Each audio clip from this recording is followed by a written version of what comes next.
Kaya makatulong niya karon dinhi sa Barangay Talik dinhi sa highway. At dinhi sa Torres fruits and vegetable store. Owned and managed by Torres family.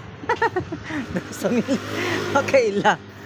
So niya sila yung mga nagkalalain nga mga prutas o mga utanon na ay butong. Pila isa ka butong? Ha? 28 dahil isa ka butong ani. 28 ra. Niya po ay gitawag og kanaka. Lutia, no? So tungod kay hapit na ang mahal adlaw.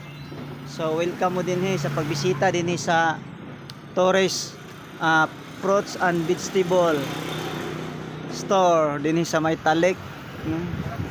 Purok 5 tapad dinhi sa may motor parts. Oh, diri nga side durable store. Bisita lang mo dinhi para sa inyong handa sa malabot na mahal adlaw. Niya pud sila yung mga utanon. Pila kilo ani kanaka? 50? 50 oh. 50 ang kilo.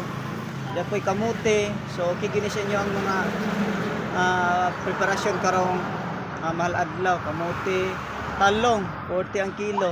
Cabbage. Oy niya di ay oh, tambaliyong, upo. Pila kinilo gyapon na? Kinilog yapon na. Pila kilo? Tag 30. At 30 ang kilo, kalabasa, cabbage. Tanawa lang yun ng video. Napo diha ang ato nga mga lamas.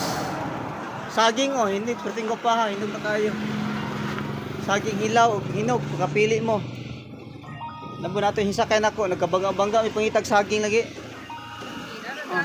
Pero buongon, pila kilo buongon? 40. May mansanas, may orange.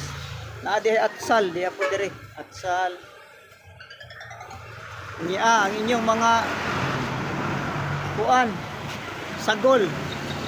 Sa man ni kato man ni kuan tapioca pilit na siya o katong landang.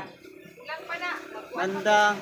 So bisita lang mo din niya sila puro gitawag og kuan buko juice o special kamutikyo, giprito.